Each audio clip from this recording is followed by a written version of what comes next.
what we like to do, or encourage people to do, I should say, is video is going to have the biggest impact, especially for someone that's sharing a message. Because let's face it, anyone can copy a photo, anyone can copy text and repost it, but video is unique to the person on that video. So what we've found is the best way to produce content is just like we're doing right now, George, just having a conversation. Welcome to Your Intended Message, the perfect place for leaders and promising professionals who want to convey the intended message for greater success. Every week, we interview experts who address the challenges and best practices to deliver your message effectively. That might be one-to-one, one-to-few, or one-to-many. And perhaps the most important conversation, one-to-self. I'm your host, George Torok. Welcome to the podcast about communication in business. I'm your host, George Torok. I'm known as the speech coach for executives because I help business leaders deliver the intended message for greater success. And we do that through one-on-one coaching and group training for the team. My guest today is Aaron Witnish. Here's 3 facts that I think you should know about Aaron. 1, in 2015, he had a show on Grant Cardone TV and was interviewed as a guest on Power Players, Grant Cardone's podcast. 2, he started marketing online in 2008 and launched his first agency in 2010, which is still operating at this point 14 years later. And 3, he's a father and husband, and his wife has been healing from breast cancer over the past 12 months. So it's been a wild year, and I can't imagine how wild that would be. And so glad to hear that she's healing. Aaron Witnish, welcome to Your Intended Message. George, thanks so much for having me on the show.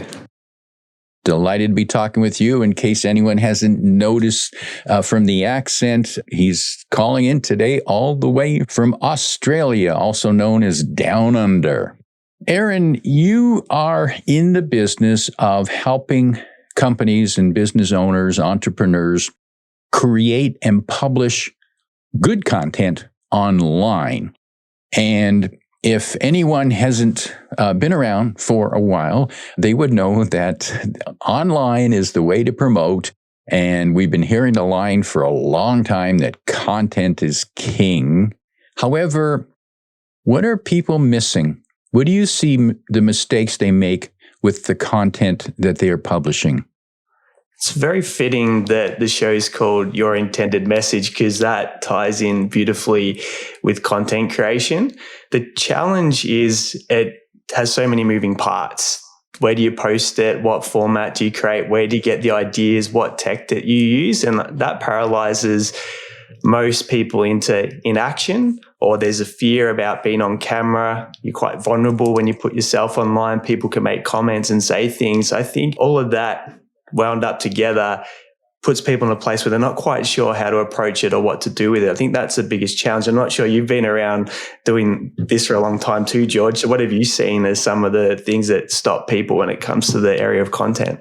Well, certainly, and you point out a good factor that people are reluctant to be on camera.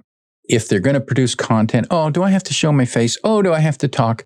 Can't I just write a blog post or something, or have AI write something for me?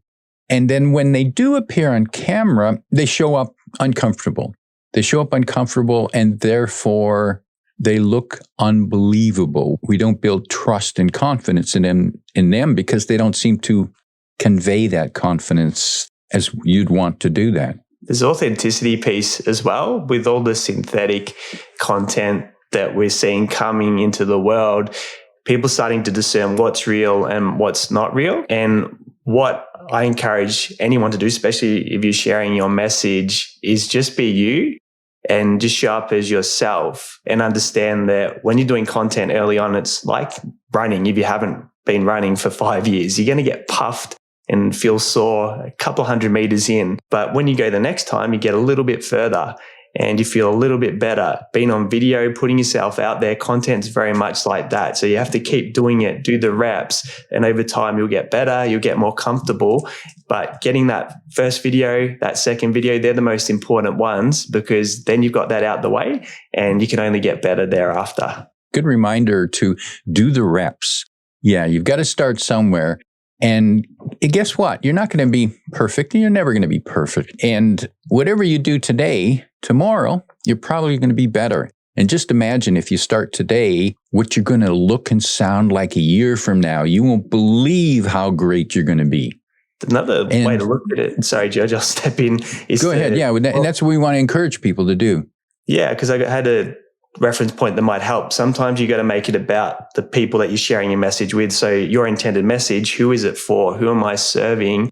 And if you make it about other people and not about your own fear and insecurity, all of a sudden you're moving past that and coming from a place of service and contribution, which is usually where you show up and do the videos, do what's required, because it's no longer about yourself.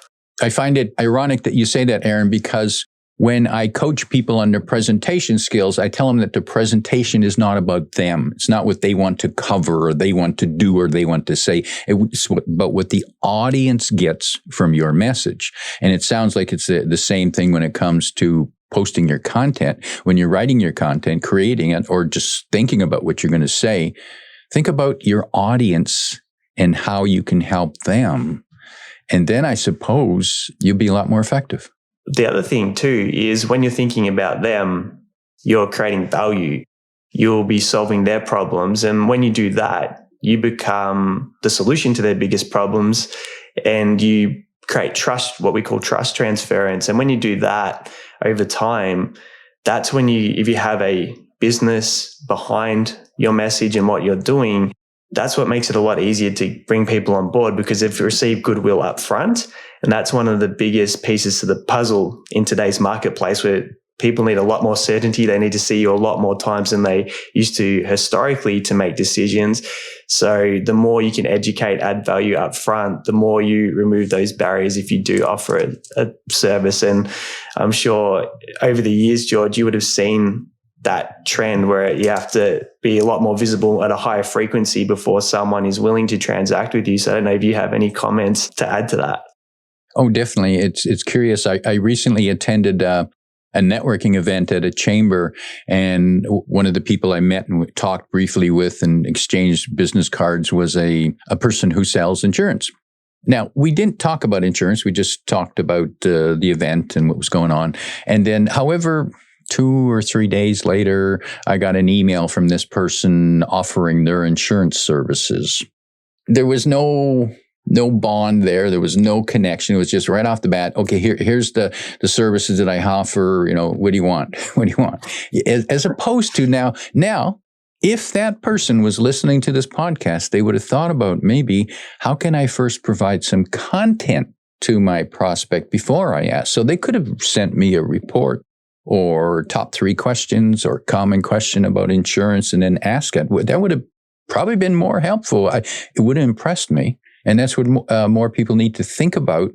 Now, here's the question I have for you. How do we know which questions to answer for our audience?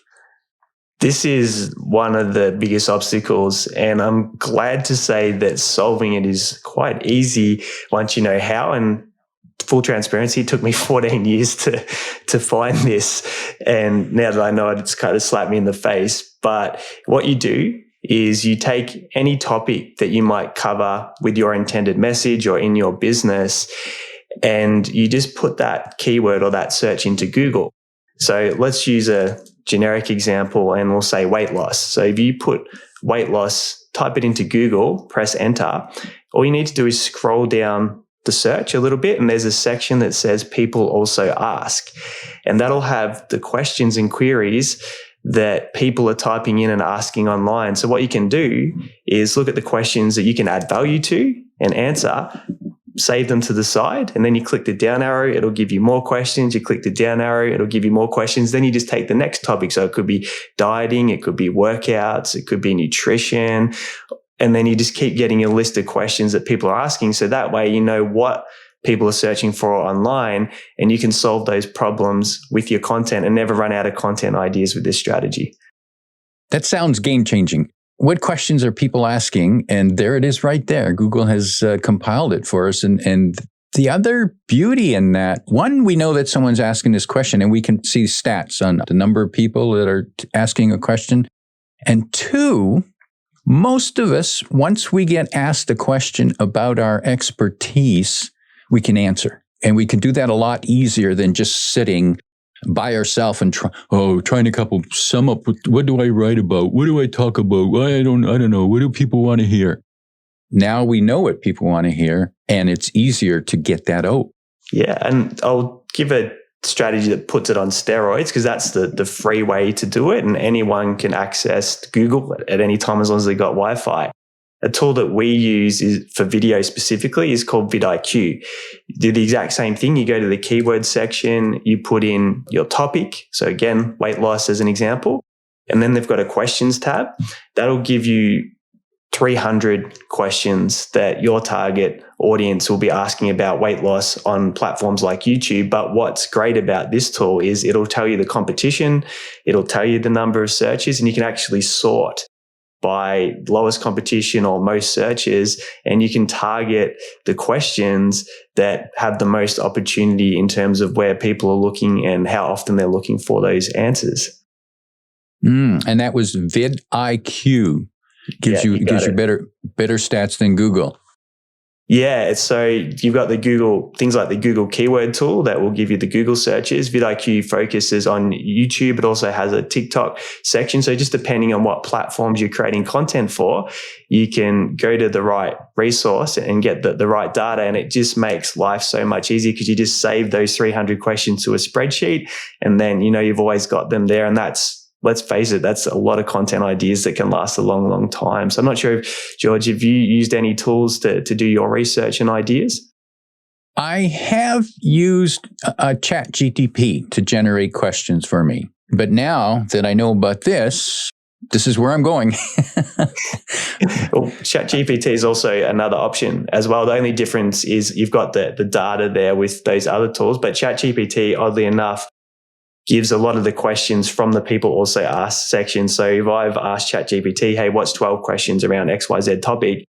And I've looked at the people also asked query, I think the learning machine has pulled it from areas like that. So ChatGPT is also a very safe bet if you want content ideas as well.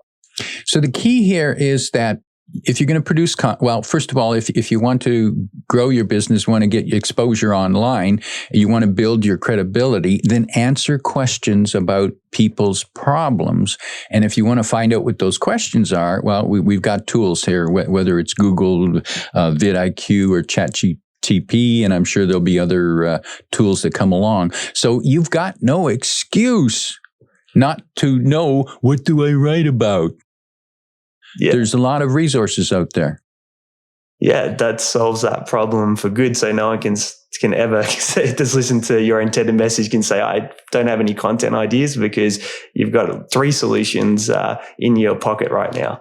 And now, Aaron, what format should we publish those answers in? What we like to do, or encourage people to do, I should say, is video is going to have the biggest impact, especially for someone that's sharing a message, because let's face it, anyone can copy a photo, anyone can copy text and repost it, but video is unique to the person on that video. So what we've found is the best way to produce content is just like we're doing right now, George, just having a conversation. And the reason why that works is because we can all have conversations. And when you stare down a camera and you're trying to answer a question and do a take, you're in your head, you're being filmed, and you usually want to do it again. But when you're in a conversation, you forget that the camera is rolling, and you have your natural afflictions, you have the style that is authentic to yourself. So we'll take those questions into a Google Meet, or you could do it on Zoom, you could do it on Teams, and someone just feeds you those questions that you would be answering to solve your target audience's biggest problems. And you just have a conversation as if they were interviewing you, and you're recording it. And that's how you get your video content in the most authentic style. But then what you can do is you can take that video, you can use a tool like rev.com, and that'll transcribe it into text. So you're getting authentic words that have come out of your mouth to repurpose into text posts, and you're getting the authentic videos to use as video content. Because if you go to ChatGPT, you're just probably getting a duplicate of what other people have already potentially posted online. So this way, you're always putting out original content that's come from you. And I think that's a real power that separates you from all the people that are taking shortcuts and being vanilla by posting the same thing as everyone else. And so what I'm hearing in there is in setting it up of creating the video in this kind of conversational environment, the two keywords there I heard were conversation and authenticity. And so that the person no longer feels like, oh, I got to look good for the camera. Now they're just having another conversation online like most of us do almost every day. So it's just an everyday occurrence, no different than having a phone call or an in-person meeting. Best way to describe it, we've got 2 clients that we're doing this with today, and one's in a completely different state, or both are in completely different states. One's in a regional place in Australia, the other one's in Adelaide, which some people may or may not have heard of. So they just show up on their smartphones. I'm here in Melbourne, Australia, and I've got the questions for them, and they'll just have a conversation with me, and they'll have a lot of fun. And by the end of it, they'll forget that they were doing video, and their content will be done for that month, which is amazing. And when you're asking those questions, will you repeat some of those questions because maybe they didn't answer it so well the first time? Yeah, they've got full autonomy. They might want to say it again. They might want to rephrase something. There's so much flexibility is probably the right word to say, because when you have a conversation like that, you can then just repurpose it. And there's many different ways you can go about that. But when you're repurposing, you can edit it and you can change the parts that you don't want in there, or you take the succinct part of the response. And that's the beauty of it. And I'm sure with your years in radio and all that sort of thing, you would have seen how you take bits and pieces and parts to use. So I don't know if you want to talk to that a little bit about your experience with that. Well, that's a good reminder that people don't realize, people who listen to a radio show or watch a TV or watch a movie or even listen to recorded music, what they don't realize is how much work went into it, and that everything that was recorded did not get used. In fact, there was a lot that was cut out, and that's normal. And people who haven't been through that exercise might experience when they're recording something like this, they're answering your questions and they messed up that one and they messed up that one. They go, darn, I messed that one up. Oh, I said that word wrong. Oh, I want to do that again. That's normal. That's what happens in the entertainment industry every day. That's why that 2.5 hour movie that you watched and enjoyed maybe took 4 weeks to film. That's normal. What I'll add too is with most of these conversations, it takes a little bit of while to get into flow, because in the beginning, people are aware what we're trying to achieve. So I'll usually spend the first 5-10 minutes just talking about their day, their week, what's been happening, so they relax into the process. But there's been many times where we've got 3 questions in and they're just like not really feeling it. Is it okay if we go back to the top and go again? Or we might even get to the end. They go, you know what, the way I answered that second question, I thought of something else I want to say. So can we redo that one? So having that autonomy and having that freedom to fail, I guess, if that's the right expression, makes it a very painless exercise. And the people that haven't done this before and they get to the end of it, they think it's awful. Everyone has the same reaction. Oh, that was terrible. That's going to be so bad. But then when they get the videos back, because they've been edited and everything's been done in the background, they're like, oh, okay. And then they get the confidence. And then the second time they come around and do it, they're excited and they're ready and they know it's going to be okay. So the key is, as we spoke about earlier, is just showing up and doing it the first time and seeing that it's okay. The world doesn't fall apart. You don't die, and you'll get better every time you do something like this. A video clip, is it okay to publish it more than once? It's a great question. And the answer to that is absolutely. One of the best things you can do is reposting. So the majority of your audience won't see a video, maybe a small percentage, and they won't watch the whole video either. So if you've got a video that you posted a few months ago, by all means, upload it again and post it again. So these assets, you can keep reposting and keep resharing, because there might only, let's say you have an audience of 1,000 people. Let's say 50 of them see the video, only 10 might watch the whole thing. So you've got in that audience 990 people that haven't gone through that entire piece of content. So don't look at content as one-time assets. Go back, reuse them, repost them, reshare them, because the majority of people won't have consumed the whole thing. Plus, you'll have new audience members that weren't following you previously, and that gives those new audience members the opportunity to consume that content as well. Time frame. How long should a video be? Brilliant question again. And there's two answers to the question. One is there's no such thing as a great piece of content being too long, but it's very hard to create long-form engaging content. You're about to hold someone's attention for several minutes, especially if you're not a renowned public figure or expert, which most people are not. You have to be really engaging, or the video has to be really well produced and edited to get someone to invest their time with it. The average human attention span is 8.25 seconds last time I checked. So we don't have a lot of room to hold their attention. So I usually recommend starting with short form content. So your reels that would go on, say, Instagram, on Facebook, on TikTok, and your shorts that go on YouTube. And the reason why I think that's a great place to start is most of those clips are sub 60 seconds. So even if you're new and you're sharing a message for the first time, people will give you 20, 30 seconds of their attention if you've got a good hook. And it doesn't matter if you don't have credibility or you don't have a profile coming into content. Plus, that form of content can actually get traction even if you don't have followers, even if you haven't posted anything before. So it can give you some of those mini wins, some of that instant gratification that can give you the confidence to do it again. So I would say if you're starting out, focus on some short form content. It's much easier to produce in the beginning. And then over time, as you get more of an audience, then you can start transitioning and create longer form videos where people can go deeper into the relationship with you. So that's my answer to that question. I'm not sure if you want to add anything to that, George. Well, actually, I have another question.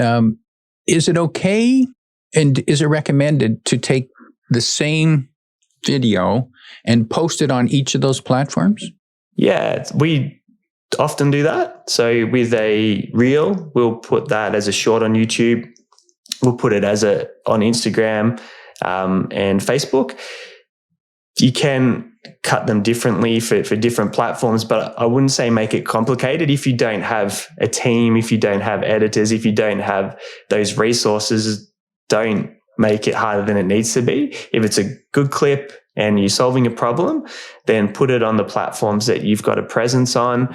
And then over time, if you want to expand your resources, you want people to craft those videos in a way that's more appropriate for that particular platform, and you can go down that path. But it's my belief you keep it really, really simple from the outset, so you don't have too many things going on in your head, which keeps you following through and keeps you executing. And should your logo be on every video? No, no. The reason why I would say no to that is, look, what's the smart way to do it is to wear a shirt or a hat or something like that that has your logo on it. But it can get looked at as advertising. And when you're putting content out, you don't want to get put in that basket. You want people to go, oh, this is just an authentic, valuable video that I'm watching. When things have logos in the corner and so forth, people can start to feel like, okay, this could be an advertisement, which can change the way that their brain perceives the video. And it's not an absolute no, don't do it. It's just be wary of it and where you're putting the logo, what size is it? And it's also different if you're putting, say, a podcast episode up, which is long form, and it's a video and it's in landscape and you've got your branding in the background, you've got it in the corner. That's very different to if you're doing a 60-second clip that's going onto Instagram, as an example. And when can we have a call to action? When can we actually try to sell something? It's a really good question. And there's no right or wrong answer to this. What I would say is if you've got a smart way to do it that's not so salesy, I'll give you a few different scenarios. Is if you're talking about a problem that your target market has and you're answering that in the video, rather than saying, I've got this offer over here or this lead magnet, you can say, hey, if you're having some challenges with this particular problem, just put your hand up in the comments below and I'll come and give you some help with it. So that way you're actually getting hands up, people that identify with the problem, and then you can start engaging them and have the conversation there on social media. And then obviously you can steer them towards a solution if you have a product or a service that helps with that after you've sorted them out with that particular problem. So that's one way to do it. If you're putting a lot of content out frequently, and there's value in that, you can certainly at the end of a video or at the bottom of a post say PS. By the way, we have, for example, the 30 days in 90 minutes content creation system. If you want to get access to that, go here. There's no issues with that. But most platforms don't, if you're using links, they don't want you to put the links in the body of the post because it sends them off the platform, which means they don't hold that viewer to sell more advertising to. So you want to be really careful about that. That'll hurt your reach. So you can pin links like that in the comments section below.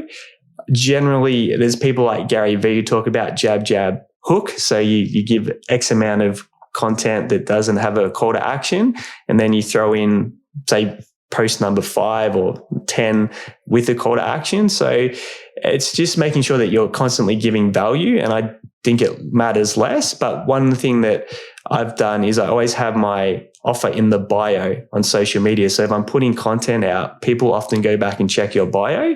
So they can see your lead magnet or your offer right there in your headline or your profile.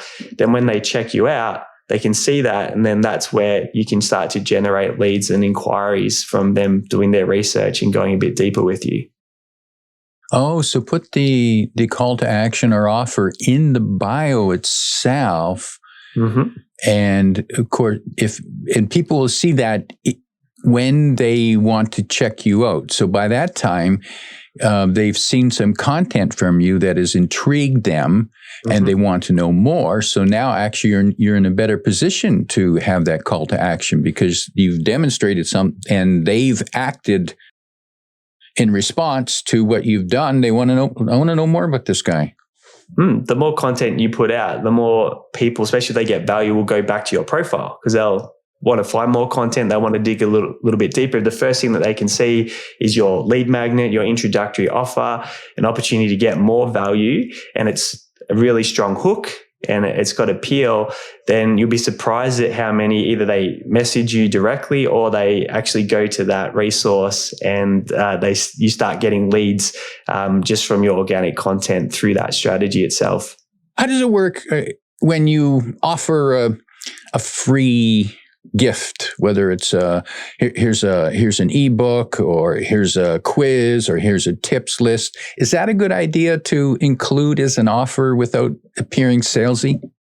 Yes, the stronger if you can have something that's free that has very high perceived value, then you'll get a lot of leads. So I'll give you an example. So we give away our content system for free. So it's exactly what we do as a service. So people can either go do it themselves for free, or if they want it done for them, they pay us. So we get a lot of leads because there's a very high perceived value in our free offer. We give them a system and a tutorial.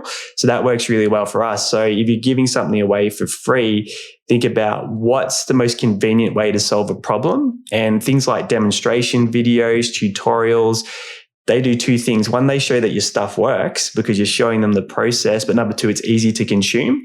So if you can get something that gives solves a problem relatively quickly for free for a very specific audience, then those free lead magnets and giveaways or gifts, however you want to frame it, will convert very highly. But again, if it's not got high perceived value or it's not a strong offer, then you won't get a lot of people converting and taking up that particular offer. So there's a few variables that go into it. Likes, shares, comments, impressions. Do any of these numbers matter? Your intended message audience might need to hear this, especially if they're starting out. The answer is no.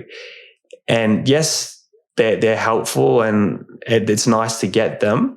But what is actually important is who who you reach, because we could all do videos that chase views and chase likes. But if you're a business owner and the person watching it is a 10-year-old in the basement of their mum and dad's house, are they the one that's going to be transacting with your company or your business or your services? Absolutely not.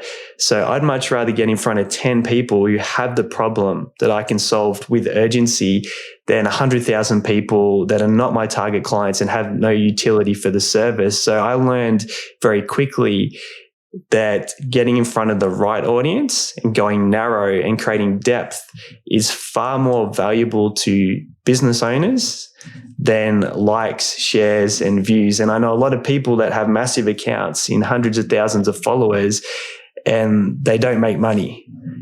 And I know people that have a few hundred followers that have very successful businesses because they stay in their lane, they talk to the right audience, they solve the right problems, so they attract people that are ready to get help. And that's really, really important to understand, because we can get lost in chasing the vanity side. And if you want to get more views and you want to get more likes and you want to reach the right audience, you've got that boost button.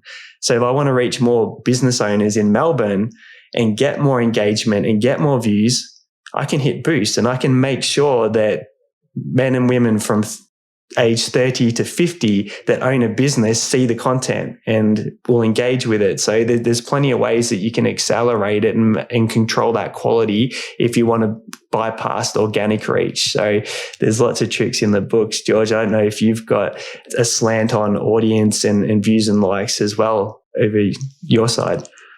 Well, I admit that I get some inner thrill when I see a post that gets more views and likes.